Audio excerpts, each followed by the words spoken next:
Quando você percebeu que você... Não, nunca percebi, demorei, não sabia que eu vivia um relacionamento abusivo. A gente vai falar de um assunto que tem muitas camadas. E eu tenho absoluta certeza que a gente não vai conseguir alcançar todas as camadas possíveis. Sim. Você conta que foi gostoso. Eu não contei que o cara gritou, que o cara apanhou, que o cara empurrou, que o cara... Eu hoje em dia sou muito mais radical, mas muito mais. Talvez eu ainda não tenha chegado no pêndulo no meinho. Eu sei que acontece. Isso que vocês veem na TV, e eu olho e eu falo, meu, eu poderia ter sido essa pessoa. Será mesmo que ele ia te matar? A primeira pergunta que me veio foi essa. Olha como a gente é viciada. Nossa, Cissa, você não tem cara. Você não tem cara de mulher que apanha. Não tem cara. A gente tem que envolver os pais. Acho que seria irresponsável até da nossa parte não trazer os homens para essa conversa. Bem-vinda ao Convivências, um movimento criado por nós, Julie, Liz e Carol. 3 mulheres que acreditam no poder das histórias reais, aquelas que atravessam e nos conectam. Aqui, a vulnerabilidade é honrada porque ela também pode virar potência. Cada conversa é um espaço de escuta e também de cura, onde o que dói transforma. Hoje, o nosso papo é sobre algo que ainda é cercado de muito tabu, mas que precisa ser dito com todas as letras: os relacionamentos abusivos. Relações que começam parecendo histórias de amor e aos poucos se transformam em histórias de controle e medo. Segundo dados da OMS e do Instituto Maria da Penha, 1 em cada 3 mulheres já viveu algum tipo de violência física ou psicológica dentro de um relacionamento. E muitas delas nem percebem, porque acreditam que o que estão vivendo é normal. Não se trata de medo de ficar sozinha, mas de não conseguir nomear o abuso. E antes de apresentar a nossa protagonista, é importante dizer: o que vamos falar aqui não é fofoca e não é exposição. É um convite à consciência. É um espaço de apoio, de escuta e de mudança de olhar. Porque só quando a gente fala, a gente entende no que é preciso mudar dentro e fora da gente. A nossa protagonista hoje é a Cissa Vidigal, uma mulher que ama falar sobre a vida, inteligente, apaixonada pelos seus 3 filhos, a esposa do Rô, uma super advogada e que não dispensa uma boa festinha. É uma mulher madura, sensata, é uma mulher que sabe bem usar as palavras e tem uma leitura afetiva e consciente do mundo. Então, esse episódio, ele contém relatos de violência física e emocional. Se você vive algo parecido ou conhece alguém que possa estar passando por isso, procure ajuda. O silêncio ou o segredo nunca protege, ele só adia a dor. Cissa, querida, muito obrigada por estar aqui conosco no Convivência. Somos muito felizes de ter você aqui para compartilhar essa história, que vai ser uma história, digamos assim, um pouco difícil de falar, mas que a gente sabe o quão é necessária. Vai ser uma conversa um pouco mais sensível e a gente vai tentar conduzir da melhor forma aqui, como a gente falou, né, Cissa? A gente vai tentar normalizar essa conversa. Então, conta pra gente, como era a Cissa aos 16 anos? Me conta um pouquinho dessa adolescente aí. Então, primeiro eu agradeço o convite. É importante a gente falar e por isso que eu aceitei. Então, por que você aceitou falar e se expor? Sempre que me perguntarem, eu vou falar, então, quando você percebeu que você... Não, nunca percebi, demorei, não sabia que eu vivia um relacionamento abusivo. E quando eu percebi, me senti também na obrigação de compartilhar, para sensibilizar, um pouco para chocar também, porque dentro dessa personalidade, dessa pessoa tão generosa aí que você me apresentou, eu gosto de chocar um pouco também. Então, além de fazer as pessoas prestarem atenção em si, nossas filhas, sobrinhas, amigas, maridos, enfim, todo mundo. Acho que também dá uma chocadinha de realidade, faz bem. Quem eu era aos 16 anos, quase não me lembro mais, né? Mas, sim, sempre fui muito cheia de vida. Eu sou a 3ª filha de uma família de 4. Então já tava lá meio no meião também, né?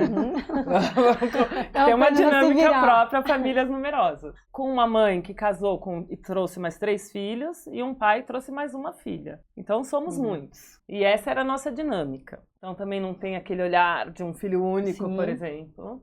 Era uma pessoa muito agitada, sempre gostei mesmo de uma festinha, de uma viagem de gente, de amigos, bastante extrovertida. Um pouco transgressora também, não me lembro de seguir muitas regras. As minhas regras acho que eram um pouco minhas mesmo. Tinha um grande norte, né? Claro, porque também é muito confortável falar isso dentro de um familhão desses, onde você tem um belo de um porto seguro. Então tinha onde mirar. Mas você já gostava Mas- um pouquinho assim de chocar naquela época, será? Provavelmente, né?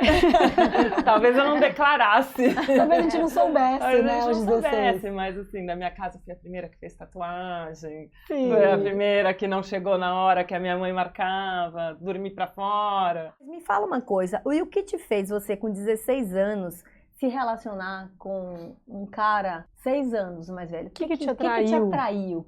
Qual foi o fascínio? Me conta um pouquinho desse período. Acho que era meio libertador, né? Então, voltando ao que a gente estava falando, eu nunca segui muito as normas, apesar de ter a referência.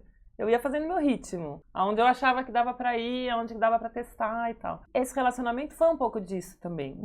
E Sim. ele era um veículo, né, de liberdade. A Sim. verdade tinha isso. Sim. Então, você quer sair, você tem como, né? O amigo passa, te pega e te leva. Você Exato. quer viajar, você quer ir pra praia, você quer... Sei lá, você tem uma autonomia. Eu me lembro até que eu tinha um paquerinho, assim, em paralelo, que ele falava pra mim, mas você sai com esse cara porque ele tem carro. E eu achava isso a maior Maria Gasolina. E ficava puto Sim. com esse negócio. Eu falava, não é porque o cara tem carro. Mas é um veículo bom, Ele te né? dá acesso. Ele me dá acessos, ele me dá acessos. Então, eu acho que tinha muito da questão da liberdade, da autonomia e um pouco de experimentar uma coisa diferente também, né?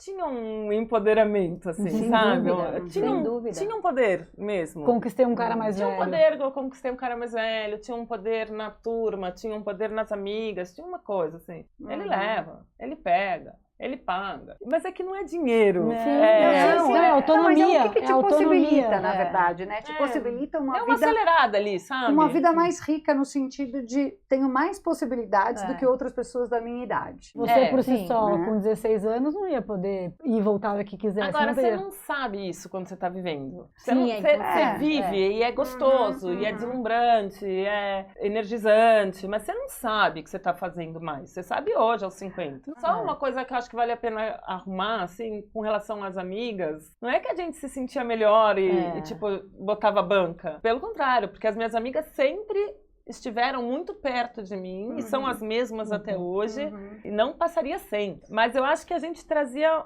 um benefício pro grupo. Trazia todas. Todas se deram bem. Todo mundo tinha casa na praia, todo mundo tinha carro pra viajar, todo mundo tinha como ir e voltar na festa. Então o benefício sempre foi coletivo aqui. Né? Não vamos diminuir as amigas aqui, que eu acho que não vai valer. Quando você percebeu que essa relação, ela estava começando a ser tóxica, que naquela época nem se usava essa palavra. Uns 10 anos depois que eu tinha acabado. Eu acho o seguinte, primeiro, só pra gente pautar, a gente vai falar de um assunto que tem muitas camadas. Sim. Né? A gente tem uma camada etária, então é adolescente, transgressora, testando, tarará, enfrentando a família. Tem uma questão social, tem uma questão cultural, tem questões, sei lá, psíquicas, psicológicas, e eu tenho absoluta certeza que a gente não vai conseguir alcançar todas as camadas possíveis. Sim. Então acho que a primeira coisa é que as pessoas que forem nos assistir têm que ser generosas com a escuta, né? Verdade. Porque a gente não vai conseguir abraçar o conseguir mundo. falar sobre tudo, concordo. Então, acho que tem que Concordo. ter esse cuidado, que a gente vai enfrentar o que a gente conseguir enfrentar nessa conversa e desde já... E eu acho que mais uma coisa também, quem estiver assistindo não é de um lugar de julgamento, eu faria isso, ou se eu fosse ela, eu faria aquilo. É de um lugar de escuta mesmo, né? Sim. É de um lugar assim, qual que é a dor que essa pessoa viveu? Será que eu conheço alguém que viveu isso também? Poxa, será que eu mesma vivi e talvez nem percebi direito, né? Porque através das falas, as pessoas se conectam, as pessoas se identificam e também passa a falar sobre isso para mais outras pessoas. Desde já me põe completamente às ordens para, caso toque alguém, tomar um café, um chá, uma coca, Um vinho. para continuar num ambiente mais privado, porque também eu sei que não é uma coisa que as pessoas se expõem. Então, como que eu percebi que eu vivia isso? Foi por conta de pessoas que se expuseram, foi por conta de pessoas que quiseram ou precisaram contar suas histórias. E na medida que eu fui escutando, eu falava, gente, que loucura! Foi isso. E sim, tinham sinais. Onde estavam suas amigas? Onde estava sua família? Onde estava sua mãe? Minhas irmãs, que são muito minhas amigas, estavam todas todas lá, a postos e à disposição. E você não percebia que você vivia isso? Não, eu não percebia. Talvez eu percebesse alguma coisa, porque eu também não contava pra ninguém. Então, se eu soubesse que era alguma coisa bem legal, você conta. Você conta que você foi pra praia, você conta que você viajou, você conta que foi gostoso. Eu não contei que o cara gritou, que o cara apanhou, que o cara empurrou, que o cara... Você vai colocando um pouquinho debaixo do tapete, né? E você vai colocando embaixo do tapete, eu acho que por diversas razões. Eu tinha que peitar aquilo tudo que eu já estava bancando socialmente, dentro de todas essas estruturas que a gente falou. Então, também não poderia assumir que tinha um fracasso ali no meio. Depois, eu acho que tinha uma coisa de que eu dou conta. Sou tão valente, sou tão forte, tão corajosa, tão grandona, eu dou conta. Não, desculpa, gente, isso aqui é meu call, que não tem, é meu problema isso. Depois, acho que tem um pouco de referência, o que você já viu, o que você já viveu, que se dá uma normalizada nas coisas, né? Então, tudo bem uma pessoa gritar. Tá tudo certo gritar? Eu fico indo e voltando um pouco na história, mas é que hoje a gente, educadora, você fala, não briga na frente das crianças, não é que você não quer que eles vivam um cenário real. Não, você quer preservá-los, porque você não quer que eles repitam um padrão. E que eles achem que tá tudo bem, porque não tá tudo bem. E você pode até falar, olha, tem uma questão aqui que é de adultos, e a gente vai lidar com elas como adultos, em outro momento. Não é uma questão da família. E adulto a questão erra da família também, é a viagem de férias. Isso. Né? Adulto erra, fala duro também, perde a cabeça. Meu filho me interpelou outro dia, mas por que você falou duro com o papai? Porque, filho, eu estava cansada, eu perdi a cabeça, você tem razão, eu deveria ter saído de perto e ter respirado como eu faço com você.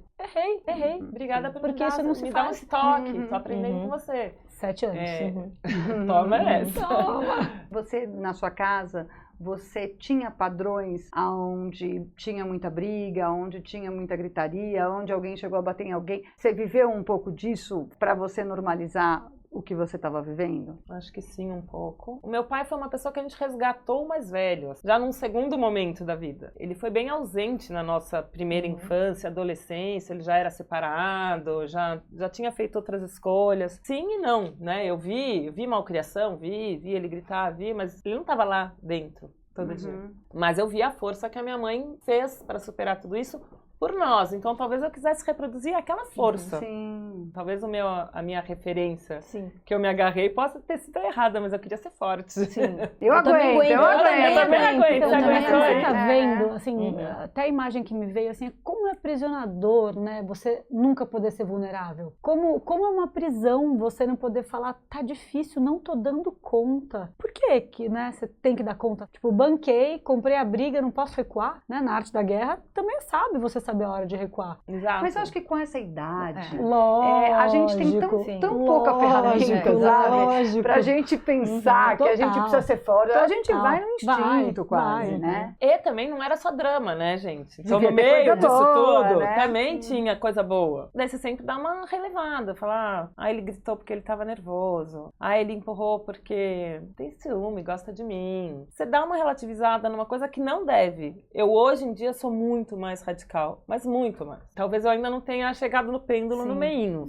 Eu tô pro outro lado. Eu ainda estou pro outro lado. Então, hoje, eu não admito nada. Zero coisa. Se eu estiver numa reunião de trabalho e eu for interrompida, eu sou a louca que vou falar mais alto que o cara. Porque se ele resolveu falar em cima de mim, eu posso falar mais alto que ele. Ou eu falo, olha, eu sei que você tem pra me falar, é muito importante. Mas você vai esperar eu acabar e depois você fala. E fica um climão na reunião e eu continuo sorrindo e tá tudo bem. Então, são coisas que eu aprendi a usar na vida e me agarrei com todas as forças e me comporto assim radicalmente hoje também contra. Vou achar ainda o equilíbrio, mas ainda não achei.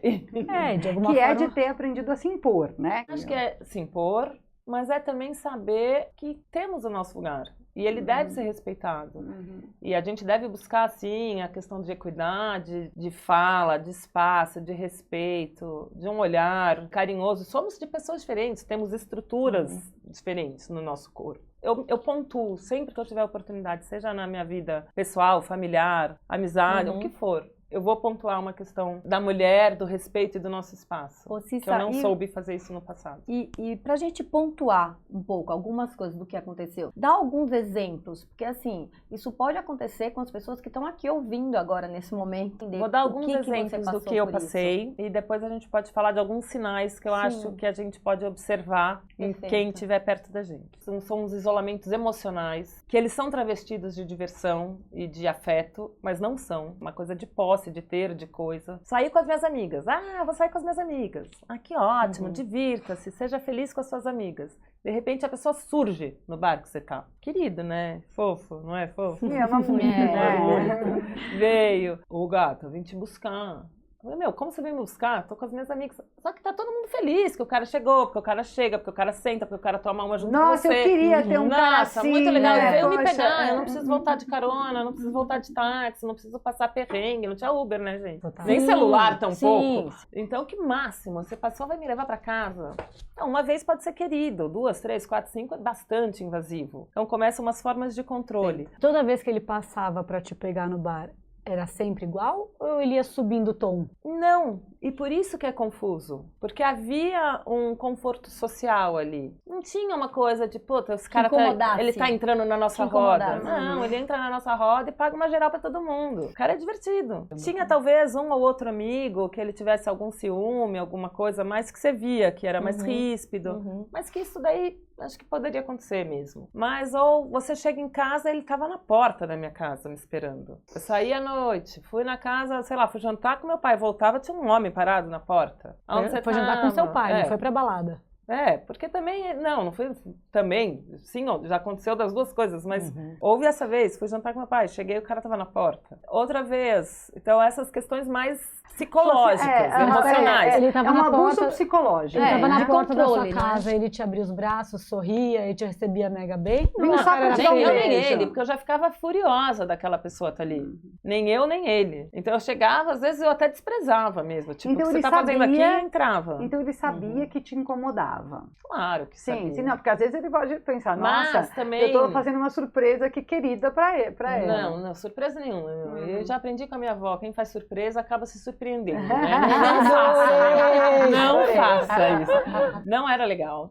Já aconteceu também da minha mãe ligar na casa da minha amiga e falar, olha, não volta pra casa, ele tá na porta e tá transtornado. Dorme aí hoje. Nossa, Então era assim, também tinha que ter uma relação bem de confiança, porque ela tinha que saber onde eu tava, né? E isso me gerava um pouco de medo. Eu ficava mais frágil emocionalmente. Eu ia conseguindo falar menos nãos. Ou desprezar menos aquela presença. Então tinha essa coisa emocional. Depois tinha uma coisa assim, você vai pra festa, você vai não sei o quê. Sempre rolava uma briga ali, sempre. E o sujeito era grande, forte, bombado, tarará. Era um pouco assustador. Então se alguém me olhou de canto, ele não gostou, era um empurrão, a pessoa... acabou, caiu. Ele tinha um comportamento agressivo. Tinha um já, pouco agressivo. né? Daí brigava em festa, brigava, não sei o quê. Então isso também já me assustava um pouco, já me tirava um pouco da vontade de ir junto. Sim. Ou eu vou com as minhas amigas ou eu não vou. Porque ir junto vai dar confusão. Mas quando você via ele brigando na balada, você tinha medo que ele brigasse fisicamente com você em algum momento? Não, ainda não chegou em mim, né? Aí, enquanto ele tá brigando com o outro, no ciúme, tá batendo no outro. Beleza, né? Ai, amor, não faz isso, vamos pra casa. Ai, desculpa. Né? Porque eu deveria ser mãe do sujeito, que eu tinha que educar, eu levar pra casa, botar na casinha. Foram muitos anos de relacionamento, né? Foram 6 anos de relacionamento. E isso veio num crescer.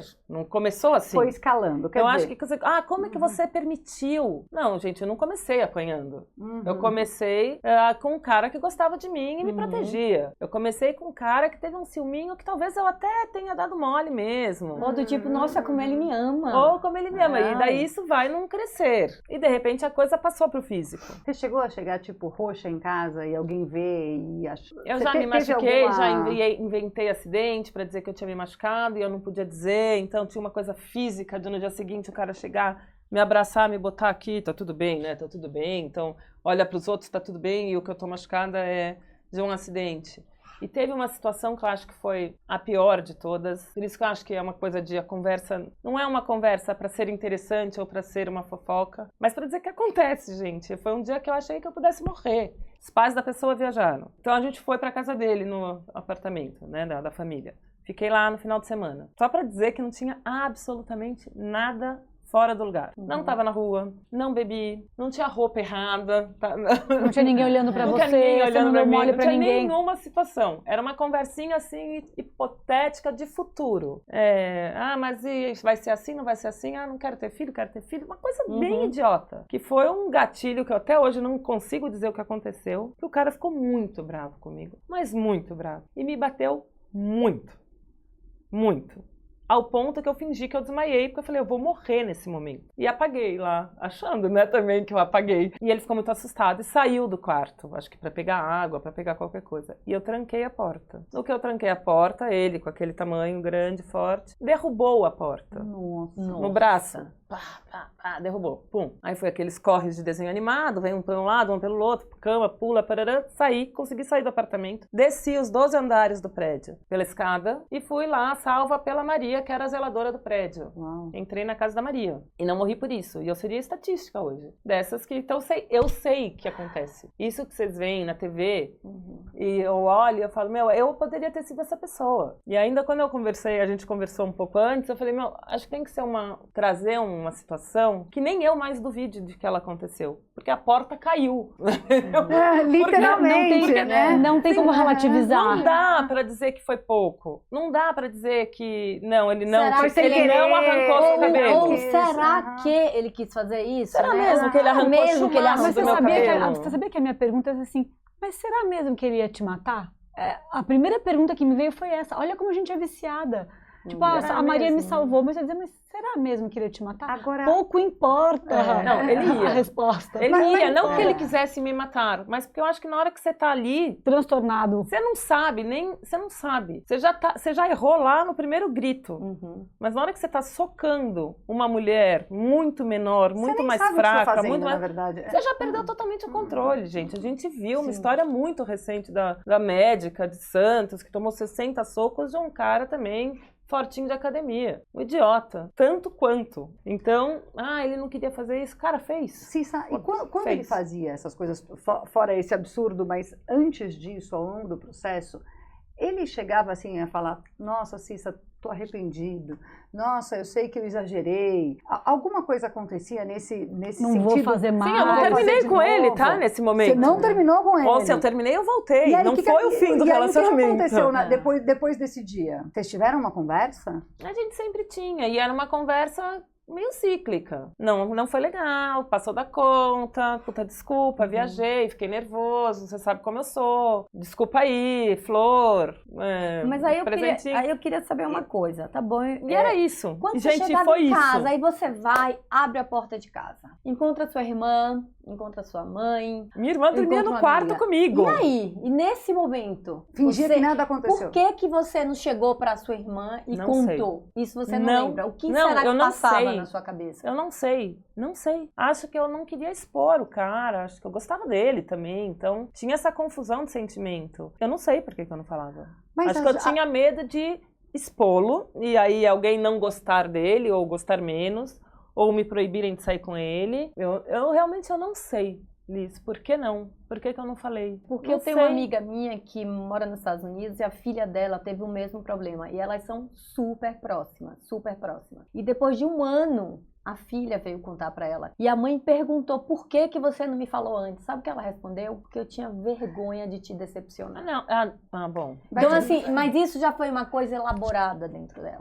Eu acho que a gente tem vergonha, ela tinha vergonha. ponto. Ela tinha vergonha de falar que ela estava passando por aquela situação.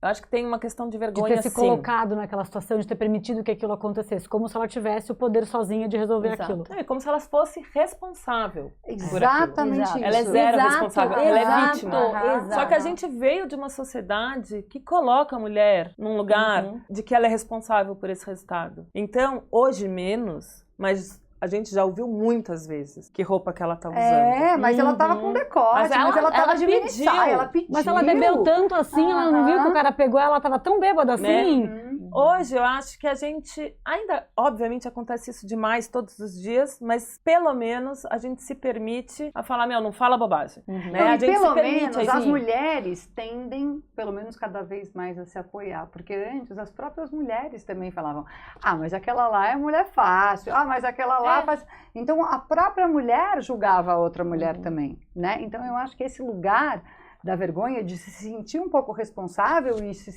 apesar de ser vítima, ela não vem só do homem e da sociedade, ela vem da própria mulher também. Sim. Eu passei por uma coisa bem parecida. Eu tive um namorado nessa mesma época que me bateu várias vezes, me parou assim, a gente chegou de viagem, no aeroporto, ele me bateu no meio do aeroporto, no meio de um monte de gente, no meio, as pessoas vindo separar, ele parou o carro no meio da estrada e me bateu assim muito, e uma vez eu fui fugir da casa dele, ele veio com a arma na minha cabeça e falou, vou te matar, assim, pesado, você também ia ser assim, muito pesado, e eu nunca tinha falado isso pra ninguém, até a nossa conversa, então olha a loucura. E aí, quando a gente teve a nossa conversa, você falou, eu pensei assim, minha primeira coisa, nossa, como ela é corajosa de falar.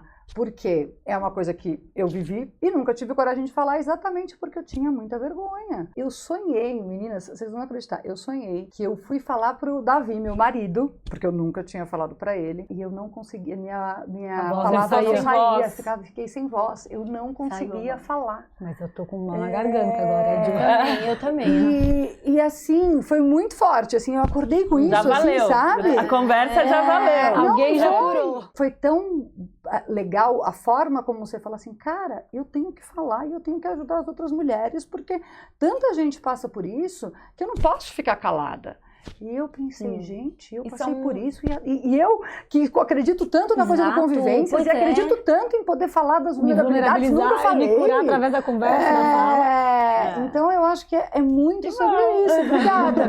Obrigada mesmo. Hoje eu também estava conversando com a Cissa, que assim, eu vi uma matéria do Pedro Bial, ele com a Eliana, né? E uma matéria interessantíssima, porque tinha no jornal, uma menina de 10 anos denuncia que o padrasto estava abusando e tal. E essa menina, ela falou que ela denunciou porque no programa da Eliana, ela ouviu, a Eliana levou 4 convidadas falando sobre isso, e ela resolveu denunciar. Ela falou, eu tô passando por essa situação. Ela se deu conta de que ela estava passando por aquilo. De novo, a gente vai voltar aqui pro nosso caso, pra sua história real, Cissa. Mas assim, eu queria reforçar isso, a importância da gente falar, né? Da importância da gente, a gente normalizar esse assunto para que a gente possa abrir os olhos de outras mulheres e de outras pessoas que passam por esse sentimento, por essas relações. Que eu acho que é o caminho, Liz, porque não tem outro caminho do que a gente tirar o véu. Não tem. Isso, é duro, é difícil. Teve aquele movimento Me Too, né? Me Too, Too, eu achava assim, não, mas será que precisa tal? Precisa. Mas Precisa. Não, precisa completamente. Enquanto vocês estão falando, você vai puxando outros tipos de violência que você passa, né? Então, tem violência sexual. Você falou não em algum momento? Eu falei, gente, mas é uma barbaridade essa pergunta. É óbvio que ninguém quer apanhar, que ninguém quer ser violentado de forma alguma. Mas não precisa falar não. Não precisa. Você falou sim, eu falei, mas teoricamente eu deveria não precisar de falar não. E a gente tá falando aqui de um relacionamento amoroso, mas tem os relacionamentos de amizade, tem os relacionamentos no âmbito profissional, né? Sim, tem os relacionamentos familiares. Por isso que eu falei que a gente não ia conseguir mergulhar em todos os degraus que essa história permite. A gente tem a Lei Maria da Penha hoje, que é uma lei que fez agora, né, 18 anos, ela atingiu a maioridade agora, então ela é bem recente. Ela é posterior a essas nossas histórias. Agora, você imagina a gente, né, que tem condição financeira, que teve educação, que tudo isso... Que tem informação. A gente não conseguiu dar conta, a gente não conseguiu fazer nada naquela época pra falar, tipo, meu, para e colocar a boca no trombone. É pro bem e pro mal, né? Quantos porque anos também digerindo? a sociedade admite menos. Também. Né? Você não vai chegar no clube e falar que você apanhou do seu marido. Exatamente. Tem toda a razão. Né? Então, acho que talvez numa sociedade... É mais difícil ainda de você admitir que você... Você não bota ninguém pra fora meio da noite, né? Porque não vai ser bonito pros vizinhos. Que também tem isso. Então, a vergonha também passa por isso. Como é que você vai dizer pra sua avó, que tá tão feliz que você tá namorando aquele sujeito que tem nome e sobrenome, que não, o cara não é tão legal. O cara te bate, o cara te explora, o cara te violenta, o cara é um lixo, na verdade. Controla. E daí eu penso assim, quais sinais, né, que eu poderia ter dado? Perfeito. Então eu chegava em casa, com uma das minhas irmãs eu dividia o quarto, e ela acordava, tipo, ela sentava na cama pra eu contar. Tipo, onde você foi? Qual foi o programa? Acorda, acende a luz e bate um papo no meio da noite. E eu não falava. Por quê? Por isso tudo por vergonha, por exposição, por proteção, por achar que eu poderia virar o jogo. E nunca percebi. Nunca. Daí, quando é que você falou a primeira vez? Falei a primeira vez, eu até sei pra quem, aonde, eu sei exatamente a cena. Porque era uma pessoa que teve um relacionamento em comum, a gente era amigo por outro lugar. Então ela conhecia a pessoa. E ela veio me contar alguma coisa atualmente, sabe? Ah, sabia que eu encontrei fulano? Eu falei, meu, não me fala dele. Não tenho o menor interesse de saber. Eu ódio de quem saiba. E daí foi isso, mas... É mesmo? Nossa, Cissa, você não tem cara. Você não tem cara, olha. Existe Você cara não tem cara. Você não tem cara de mulher que apanha. Não tem cara. Não tenho mesmo. Você não tem cara de mulher que... Loira, fala, não. linda, alta. Você tem cara de mulher que de apanha? família Não. com sobrenome. Não tem a menor cara de quem apanha. Lógico Aí eu falei, que gente, não tem cara, vamos combinar isso? Todo mundo tá sujeito e vulnerável a isso? E aí eu fui testando, na verdade. Fui testando histórias, fui testando momentos. Acho que pra essa aqui ela vai se chocar se eu falar que eu morri, que eu desmaiei, que eu corri no meio da rua e a Maria me socorreu. Não, pra essa eu vou contar uma história só do cabelo. Primeiro, as pessoas se sentiram traídas. Como que você não me contou? Não acredito que você não me contou. Calma, gente. Não tava no gibi, assim, não era uma coisa pra mandar pra capricho, né? Pra sair publicado. Teve alguém que você contou e a pessoa falou, nossa, mas eu senti que tinha algo estranho. Ou, nossa, eu percebi que você nunca vinha na minha casa com ele. Alguém fez algum Minha mãe. comentário? Só sua mãe. A minha mãe falou assim, se você se casasse com ele, eu tenho certeza que eu ia precisar ter um estoque de gelol em casa. Mas depois, né? Mas isso Mas antes... sem saber, sem depois. você ter falado. Quando Não, terminou isso pode tudo. acontecer, mas Bom, conta um pouco o desfecho dessa daí história. fomos indo, fomos nesse vai e volta, namora, não namora. Eu também, quando eu não tava com ele, eu também saía, eu também ficava com outros caras, então também tinha essa coisa meio confusa no meio da Vai e namoro. volta. Daí, mas beleza, fomos namorando. Fazia lá minha terapia, não contava nada pra terapeuta. Nem pra terapeuta? Pra ninguém, gastei uma fortuna à toa, né? Puta dinheiro mal usado esse daí, viu? Bom, e as tantas, então o que você faz depois que você namora há tanto tempo? Você fez faculdade, o outro é... Bom, vamos casar, né? 20 e quantos anos? 22 anos? 22 anos. Vamos casar, certo? E aí fomos lá, então vamos marcar um noivado. E a gente marcou um noivado, marcamos o data, era dia 3 de outubro, era um dia de eleição. Enquanto isso, a terapeuta, a única coisa que ela falou pra mim no meio do caminho foi: você parece um cordeirinho indo pra Batedouro. Por que você tá indo? Agora É o flow, né? Já é o tô flow, lá, né? Esse é o flow. É o flow. Só vamos. E fui comprar roupa com a minha mãe. A gente foi pro shopping, andamos o shopping inteiro, não gostei de nada, achei tudo péssimo. Daí ela falou, então vamos pro próximo shopping. Fomos no próximo shopping, andou outro shopping inteiro, também não gostei de nada. E ela falou, vamos tomar um sorvete? E aí a gente foi tomar um sorvete e ela me falou, filha, é o seguinte, quando a gente tá feliz, qualquer camiseta Hering fica bem. Eu queria uma roupinha branquinha, por isso que a camiseta Hering era a referência. Acho que você não tá feliz. E aí, na hora que ela me falou isso, foi a primeira vez, então, que eu despenquei, que eu chorei e que eu abri e falei, eu não quero. Não contei nada, mas falei, eu não quero. Mas, de uma certa forma, você não amiga, contou. a sua mãe já tinha uma Você- sensibilidade, né? Esse Completamente. sorvete, a saída ao sorvete, foi pra sua mãe te acolher e falar, filha, eu tô aqui. Eu nem sei se ela sabe da importância desse sorvete, então é bom que saiba agora. Olha, se ela não sabe, ela tem que, ela vai tem ter que assistir, né? Porque foi ali que eu consegui sair, na verdade. Então, quando eu consegui sair, quando eu ia ficar noiva, casar e morrer apanhando. Mas você não falou pra ela? Mãe, eu apanhei. Não. Mãe, ele puxou Mas meu você- cabelo. mas Mãe, você- ele me xingava. Você só falou, não tô feliz. Não tô feliz, eu não quero. E ela falou, tudo bem. Mas eu tinha muito medo, gente. O que Depois aconteceu? você contou pra ela em algum momento? Há 5 anos. Ela ligou pra mãe do sujeito e ela falou, essas crianças, né? E desmarcou o noivado. E eu dei uma desaparecida mesmo do mapa. Saí da casa de um, fui pra casa do outro. E você não ficou com medo de eles te procurar? Morria de medo, por isso que eu saí de uma casa pra outra. Do pai, Da mãe, né? A gente era menos rastreável do que a gente é hoje. Eu tinha muito medo do que, como ele ia reagir Mas ele a nunca isso. apareceu na porta da sua casa depois que você terminou. Depois, sim, eu já estava grávida do meu filho mais velho, ele continuava aparecendo. E aí eu vi o grau de loucura, porque depois que terminou, ainda ele quis ser meu amigo. Então terminou, teve esse respira, vai, o cara não me matou, eu segui, tô aqui. Então tá bom, daí ele volta pra cena e quer ser meu amigo, quer frequentar minhas rodas. Eu trabalhava num escritório que eu batia cartão, bem cedinho, 8h30 da manhã ali, tinha que bater o ponto. Eu chegava lá, o homem tava lá, na porta. Eu E você tava fazia o quê? Você cumprimentava? Você falava, oi, tudo bem? Não, eu Como que era? cumprimentava o segurança. E depois de então eu falava, ele não tem nenhuma autorização pra estar aqui, pra nada. Então eu falava bom dia para o segurança, porque eu precisava estabelecer contatos pra quem eu podia dar mão, né? Mas eu fiquei pensando, né, que o modelo do qual eu vim era sempre você não pode ir, você não vai namorar, você não vai beber, não pode. E sei lá, teve seus prós e teve seus contras, isso dá um outro capítulo. Mas eu fiquei pensando na sua mãe, que te disse, olha, se você casasse, eu sabia que ia precisar de ter um estoque de gelol. Independentemente da profundidade do que ela soubesse, ela sabia que algo desconfortável estava acontecendo ali. E ela estava do seu lado, disponível para aquilo que estava acontecendo, sem te proibir, porque dado que tô aqui supondo, tá? E você me corrige se eu falar alguma besteira.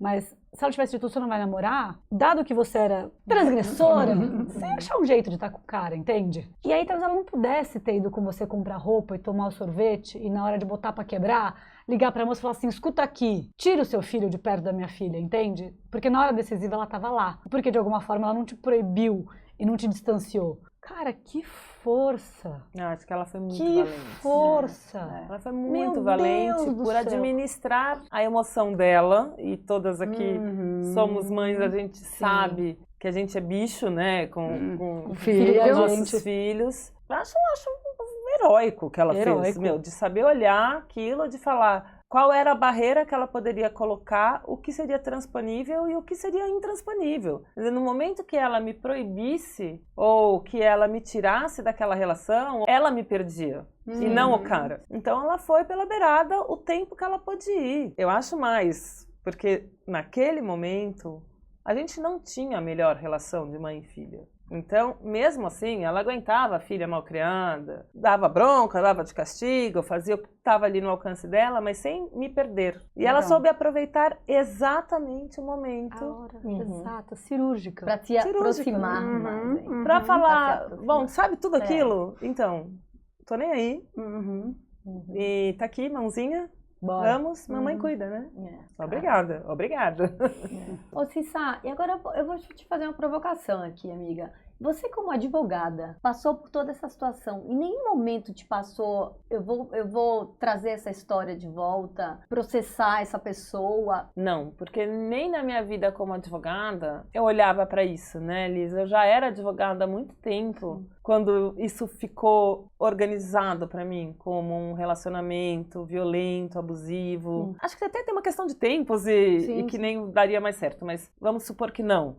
Prescrição, que não houvesse questões formais aí importantes. Este problema não é meu. Esta pessoa Nossa, e eu. Era exatamente isso que eu ia falar. Pra mim também é o zero, porque eu acho que assim, no final, é tanto uma limitação do outro, é tão sobre a falta de maturidade absurda ou problema não, mas sabe qual mental é a minha questão? do outro, que se você faz uma coisa dessa, você vibra nessa energia e você vai ficar durante amarrado muito tempo. nisso. Eu entendo, gente, o que vocês estão falando, mas na minha cabeça, esse outro, ele pode estar fazendo isso com outras mulheres. Então, e como pode. que a gente... E a gente que passou por isso? Não, eu acho que aí o nosso papel é se alguém passasse, então... nosso papel exato. falar. Ou se alguém passasse e falasse assim, olha, você pode depor porque você também passou e tal, beleza. Mas eu fazer esse movimento... Agora, eu acho que tem vários movimentos possíveis. A gente tem uma história recente aí de um cara bambambam que por conta de uma garota corajosa numa academia... puxou uma fila e o sujeito está preso até hoje. Eu acho, Liz, que para não acontecer de novo, a gente tem duas coisas. Estar atenta e educar. Educar não só os nossos próprios filhos, mas a sociedade. Então, sempre que puder falar, não da sua história dolorida, mas da conduta, da forma... Não fala assim, não se coloque assim, para qualquer pessoa. Acho que a gente tem que pontuar. Acho que na nossa condição de mães, daí, a gente tem que envolver os pais, né? E acho que isso não dá para fugir. Acho que seria irresponsável até da nossa parte não trazer os homens para essa conversa. Porque se nós somos vítimas dos homens e a gente vai buscar a solução sozinho, eu acho isso uma bruta sacanagem. Eu acho que os caras têm que ser parte dessa solução, de um problema que eles criaram. Sem dúvida, a gente é vítima, ainda tem que arrumar a solução. Não, o cara, eles criaram. Então vem cá, vamos brincar junto. Qual é o exemplo que você tá dando na sua casa? Qual é o exemplo que você tá dando no seu grupo do WhatsApp com seus amiguinhos? Porque não adianta chegar aqui e falar, eu sou o marido da Cissa, já tô catequizado aqui por ela. Não. E daí eu pego e mando a mulher pelada no WhatsApp. E não vou dizer que não tá faz, tudo né, bem, gente? chamar a menina de vaca, né?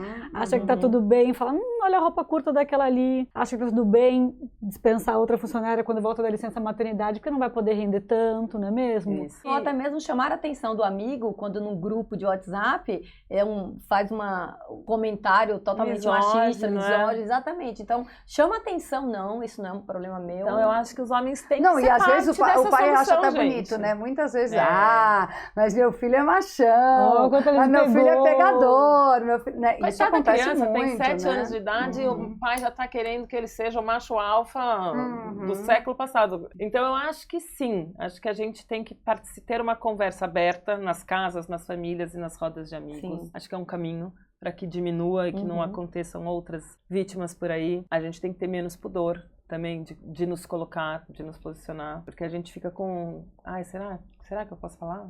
Será que eu vou Como ofender? será que eu vou ser vista? Como será que eu vou ser vista? Ou ouvida, ou julgada. E eu acho que a gente tem que trazer também uma questão, por que tem um preconceito contra as mulheres que defendem mulheres? Quem criou esse preconceito não foram as mulheres. E muitas delas repetem. Então, estereótipos da mulher feminista ser a mulher peluda, de ser a mulher horrorosa, de ser a mulher não sei o quê. Quem criou este estereótipo foram homens. E venderam muito bem, obrigada, com todas as artimanhas e acessos que sempre tiveram.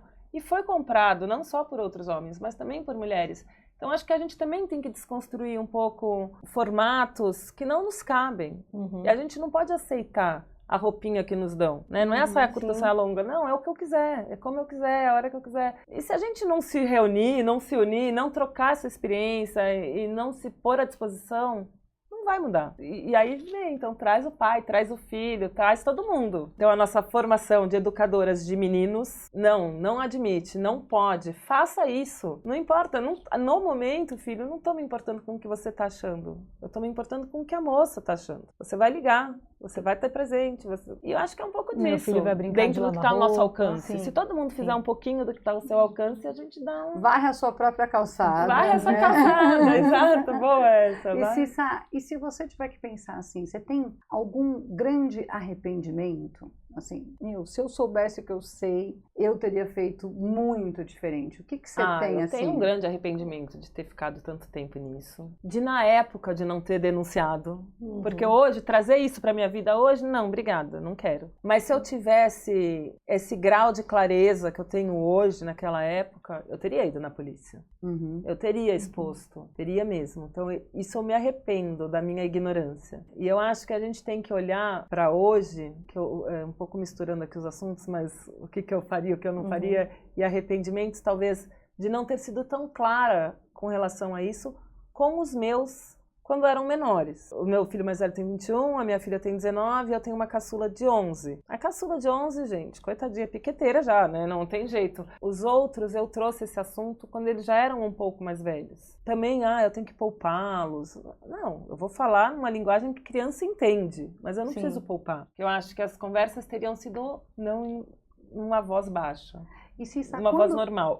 Seus filhos sabem que você está aqui hoje conversando? Então, porque eles são grandes, em alguns eles podem vir a assistir, certo? Podem. Assistirão, certamente. Sim, então, de alguma forma você está trazendo para a mesa. Né? E Cissa, mudou algo depois dessa relação, em relação ao seu autorrespeito, em relação às outras relações que você teve, de se cuidar e de se colocar em prioridade e de não aceitar, assim, dentro das relações amorosas? Não imediatamente. Não imediatamente porque eu também não sabia como era aquilo tudo que a gente achava que é isso mesmo, essa é a vida, e que bom que acabou, e que bom que terminou, e a vida segue, sem drama. Entender tudo isso, passar tudo isso, e aí me colocar numa relação me vendo de outra maneira, não foi nem eu que me vi, aliás, foi o Rogério. Quem me viu por inteiro e com respeito, além de pessoas que eu até achei que deveriam ter, mas também não tinham, foi o Rogério. Você é grata por ele? Ou você acha que não é nada mais do que você merece? Eu admiro, eu acho que o Rogério,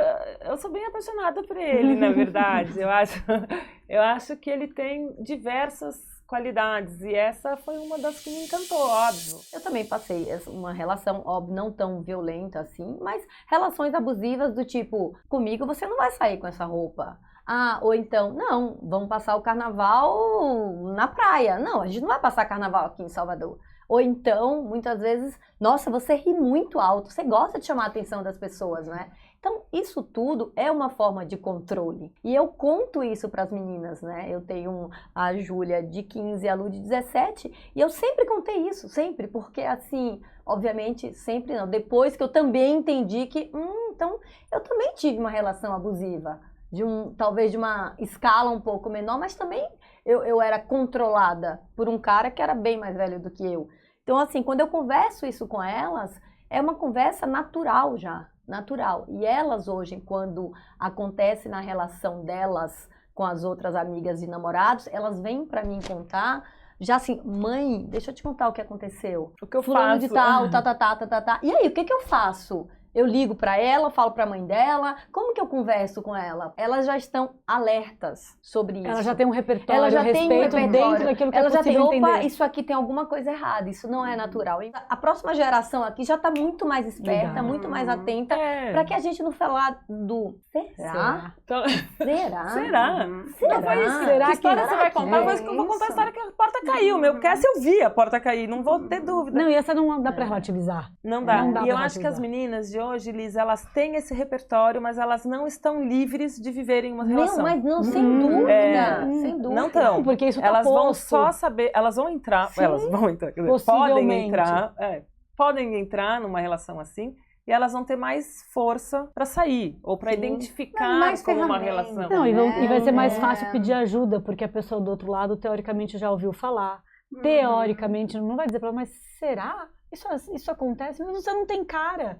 Você não tem Teoricamente. cara, né? E daí você tem que também, acho que a gente deve orientar um pouco com as questões de tecnologia que tem hoje, que também é um novo tipo de chantagem, né? Sim. Então, porque a gente tinha uma chantagem, eu vou te deixar, eu vou te bater. A outra é eu assim, eu vou mostrar seu nude. Eu vou mostrar seu nude. Eu fiz um sex tape nosso. Com certeza. Eu vou verdade. colocar. É, Todo então, mundo e vai hoje em saber. dia, verdade. isso Tem um é agravante, É assim, verdade. nessa violência hoje, que tem um expose, Não, assim, isso né? quanto mais a gente normaliza, na verdade, naturaliza, né, de poder falar sobre esse tipo de assunto, que é um assunto que é tão sensível, tão doloroso, traz memórias que ninguém gosta de lembrar, mas é necessário, né, porque eu Sim. acho que é a única forma de educar e é a única forma de mostrar que isso pode acontecer com qualquer um, e não é nem ser com qualquer uma, porque também pode ser com qualquer um, porque também pode Sim, acontecer ia o falar isso dos abuso ao meninos, contrário. os de também, meninos sim. também sofrem. Às vezes a gente se encontra numa situação que a gente nunca imaginou que a gente ia viver, que a gente Acha que entrou sozinho, que tem que sair sozinho. é E não precisa. exatamente. Não precisa. Não precisa. E eu acho que assim, o que a gente faz hoje, né, no Convivências, cada dia quando a gente fala de propósito, né, eu acho que muitas vezes a gente fica atrás do propósito, talvez muitas vezes o propósito vem até a gente, né? E eu acredito muito que essa coisa de a gente poder falar de assuntos que são tabus de uma forma natural e que incentive as outras pessoas a também falar e a também se curar, porque também quando a gente fala, a gente Isso que eu ia também falar, se é curativo, cura, né? curativo. E se conecta, eu acho que é muito lindo, assim, como propósito, poderoso. é muito poderoso, né? E é muito bom ter pessoas como você que topam, Que tem né? coragem. Que topam, que têm coragem de se vulnerabilizar e de mostrar que isso não é fracasso, pelo contrário, isso é potência, né? Isso é mostrar como, uma puta dor se transforma em algo que, cara, hoje em dia você é uma mulher mais forte por conta Muito disso mais também. forte. E né? muito mais... E sabe mais o que você quer. Sei mais o que e eu o que quero e você o que eu não não quer. quero. Faz a diferença em É. muitos lugares, na educação dos seus filhos, no ambiente de trabalho quando você se posiciona, no apoio a uma amiga. Você não vai perguntar para sua amiga, mas você tem cara de quem? Não. Vou perguntar pra minha amiga, você quer que eu vá lá pegar o cara? Eu vou. Se eu não for, eu tenho o telefone de quem vai. E pode deixar que eu vou chamar mais umas 3 amigas que vão junto. Cissa, querida, eu queria muito te agradecer pela Eu que presença, agradeço. pela coragem, por toda a sua delicadeza de falar sobre esse tema que é tão pesado, mas que, como a gente já falou, que é tão importante falar. Obrigada, obrigada mesmo. É mais uma vez uma conversa que abre portas pra gente, que faz a gente acordar e falar, nossa, vale muito a pena acontecer o Convivências, vale muito a pena todos os dias. Tá bom? Obrigada. A história da Cissa é de uma mulher. Ao mesmo tempo, poderia ser de tantas outras. E é justamente por isso que a gente precisa normalizar esse assunto. Não o abuso, mas a conversa sobre ele. Porque enquanto o tema for tabu, o silêncio segue sendo a fortaleza onde a violência mora, onde ela se esconde. Falar sobre abuso não é fofoca, é ato de coragem. Não é sobre expor personagens, é sobre colocar luz sobre uma realidade que ainda vive encoberta. Quando uma mulher fala, ela não fala só por ela, fala por todas que ainda não conseguem, ou não puderam, ou talvez nem nunca vão poder falar.